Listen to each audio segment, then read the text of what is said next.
मुख्यमंत्री माझी लाडकी बहीण योजनेअंतर्गत ज्या लाडक्या बहिणींचे हप्ते बंद झाले आहेत त्यांच्यासाठी अतिशय महत्त्वपूर्ण माहिती असणार आहे. कारण पडताळणी अर्ज, विनंती अर्ज हे सुरू झालेले आहेत व आता अंगणवाडी सेविकाताईंकडे असो किंवा तुम्ही महिला व बालविकास प्रकल्पाधिकारी आहे त्यांच्याकडे असो हा अर्ज देऊ शकता. पण यामध्ये बरेच अडचणी लाडक्या बहिणींना येत आहेत.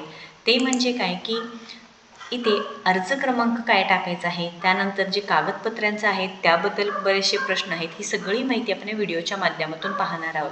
पण लाडक्या बहिणींनो, तुम्हाला माहिती आहे का की तुमची यादी जे काही लाभार्थ्यांची माहितीचे विवरणपत्र आहे ते अंगणवाडी सेविकाताईंकडे आलेली आहे. आता हे विवरणपत्र म्हणजे काय, आता लक्षात घ्या.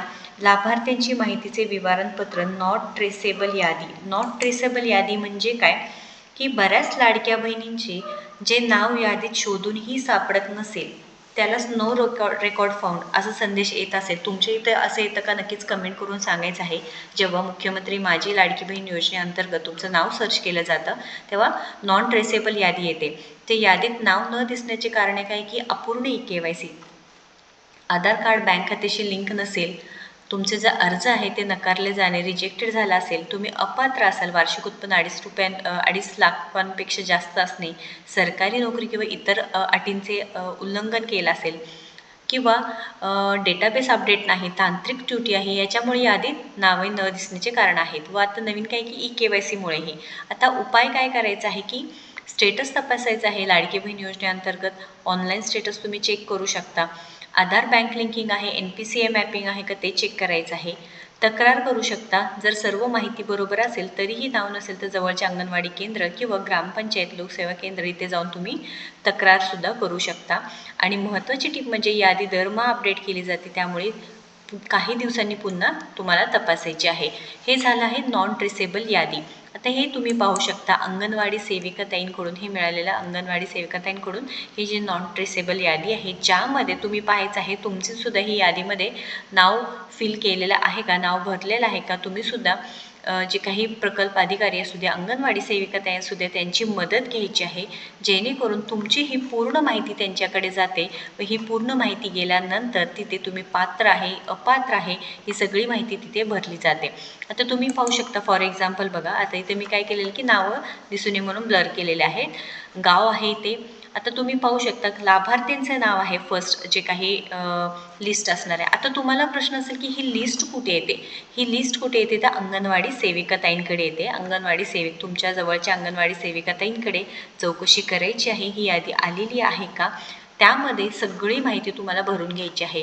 ज्या लाभार्थ्यांचे असं झालेलं आहे, हप्ते बंद झालेले आहेत बघा, नोव्हेंबर डिसेंबरपासून असू द्या, जून जुलैपासून असू द्या, हप्ते बंद झाले आहेत, त्यांनी काय केलेलं आहे की लाभार्थ्यांचे नाव, गाव, नॉन ट्रेसेबल यादीतील अनुक्रमांक किती आहे ते पाहू शकता, ते भरलेलं आहे. नोंदणी क्रमांक आहे ते टाकलेला आहे.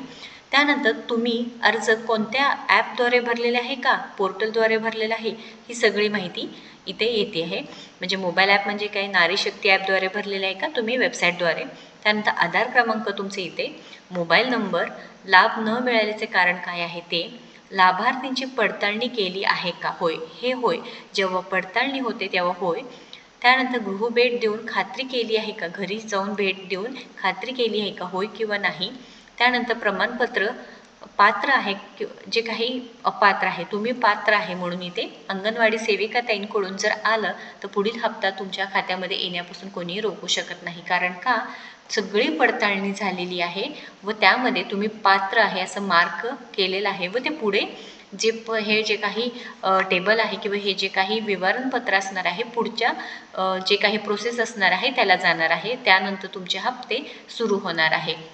आता ही नॉन ट्रेसेबल यादी तुमच्या इथं तुमच्या अंगणवाडी सेविकाताईंकडे आहे का चेक करायचं आहे. हा फॉर्म भरून तुम्हाला द्यायचा आहे. सगळी माहिती देण्यात आलेली आहे बघा, तुम्ही पाहू शकता इथे की ॲपद्वारे असू दे किंवा वेबसाईटद्वारे असू दे तुम्ही अर्ज भरलेले आहे. यादीतील अनुक्रमिक आहे, नॉन ट्रेसेबल यादीतील आता ही लिस्ट कुठे असणार आहे, अंगणवाडी सेविकाताईंकडे असणार आहे. तुमच्या गावात सुद्धा असा फॉर्म भरला असेल तुम्ही तर नक्कीच सांगायचं आहे. हे बघा इथं माहिती देण्यात आलेली आहे. तुम्हाला जर याची प्रिंट पाहिजे असेल तर नक्कीच कमेंटमध्ये विचारा किंवा जे काही आपलं व्हॉट्सअप चॅनलची लिंक दिलेली आहे तिथे जॉईन व्हा, जेणेकरून त्यामध्ये मी सेंड केलेलं आहे, तुम्ही डाउनलोड करून घेऊ शकता. त्यामध्ये लक्षात घ्या, अंगणवाडी सेविका काय करणार आहेत, पडताळणी करणार आहे, त्यानंतर तुमचं घरी गृहभेट देणार आहे आणि प्रमाणपत्र तुम्ही पात्र आहे का अपात्र आहे डिसाईड करणार आहे. अंगणवाडी सेविकांची साईन असणार आहे, लक्षात घ्या. सोबत जे आवश्यक कागदपत्र आहे ते जमा करावं लागणार आहे. आता नंतर काय की हे जे काही तुम्ही पाहू शकता की आता हे अर्ज सांगितलेले आहे. आता हे अर्ज क्रमांक जेव्हा तुम्ही अर्ज करता, जेव्हा लाडकी बहीण योजनेचा तुम्ही अर्ज केला असणार आहे, तुम्ही त्याची प्रिंट काढली असणार आहे, बरोबर आहे का. त्याच्यावरती अर्ज क्रमांक तुमचा असणार आहे किंवा तुम्ही अंगणवाडी सेविकाताईंना विचारा. आता हा अर्ज भरून तुम्हाला कुठे अंगणवाडी सेविकाताईंना द्यायचा आहे किंवा जिल्हा प्रमुख महिला व बालविकास प्रकल्प अधिकारी असणार आहे त्यांच्याकडे द्यायचं आहे. तिथे तुम्ही काय करू शकता, तुमचा अर्ज क्रमांक किती आहे ते अंगणवाडी सेविकाताईंना विचारू शकता किंवा तुमचं जे काही अर्ज वेबसाईटद्वारे भरला असेल तर तुम्ही ते प्रिंट काढली असेल त्याच्यावरती असणार आहे.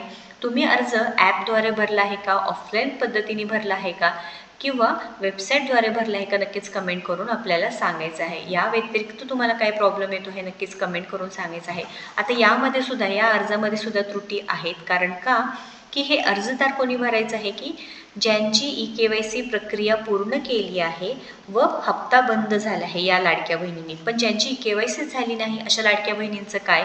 त्यानंतर लाभार्थी आधार कार्ड, लाभार्थींच्या पतीचे किंवा वडिलांचे आधार कार्ड. तर इथे एकल किंवा परित्यक्त्व किंवा घटस्फोटित लाडक्या बहिणींचा पुन्हा काय. तर याच्यावरती नक्कीच सरकारने उपाय काढला पाहिजे आहे व लाडक्या बहिणींसाठी ऑनलाईन पद्धतीने EKYC प्रक्रिया करण्यासाठी किमान 1 महिन्याची तरी मुदत द्यावी, जेणेकरून बाकीच्या ज्या लाडक्या बहिणी आहेत त्यांना सुद्धा हप्ता सुरळीतपणे सुरू राहील.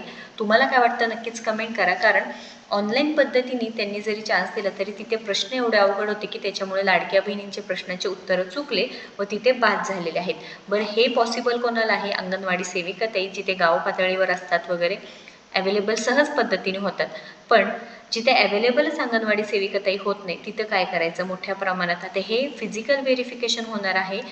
24 ते 25 लाख लाडक्या बहिणींना अपात्र करण्यात आलेले आहे आणि यामध्ये जवळजवळ जानेवारी-फेब्रुवारी महिना संपला तरी ही पडताळणी प्रक्रिया पूर्ण होईल का नाही सांगता येत नाही. व अशा प्रकारे 4ही हप्ते बाद म्हणजे नोव्हेंबर, डिसेंबर, जानेवारी, फेब्रुवारी असे 4ही हप्ता न मिळाल्यामुळे नक्कीच लाडक्या बहिणींचं नुकसान होणार आहे. ऑनलाईन पद्धतीने आमच्यासाठी EKYC प्रक्रिया सुरू करा असं नक्कीच आपण सरकारकडे विनंती करूया. तुम्हाला सुद्धा काय वाटतं नक्कीच सांगा. आणि ही जी काही यादी आहे नक्कीच तुम्ही काय करायचं आहे, अंगणवाडी सेविकाताईंना दाखवायची आहे. त्यानंतर तुमचं नाव आहे का, तुमची पडताळणी कशी केली आहे ही सगळी माहिती ते देण्यात आलेली आहे. लिंक पाहिजे असेल तर नक्कीच कमेंट करा. आपलं जे फर्स्ट कमेंट असणार आहे, जे व्हॉट्सअपची जे काही चॅनलची लिंक दिलेली आहे तुम्ही तिथे जॉईन व्हा. तुमच्या मेसेजमध्ये डायरेक्ट तुम्हाला मिळणार आहे. महत्त्वपूर्ण अपडेट असल्यामुळे जास्तीत जास्त लाडक्या बहिणींना शेअर करायचं आहे. खूप इम्पॉर्टंट असणार आहे. तुम्हाला पात्र व्हायचं आहे, तुमच्या खात्यात पैसे जमा व्हावे असं वाटत असेल तर नक्कीच हे पूर्ण प्रक्रिया करायची आहे. अशाच महत्त्वपूर्ण अपडेटसाठी आपल्याला सबस्क्राईब करा. काही प्रश्न असू द्या नक्कीच विचारू शकता. धन्यवाद.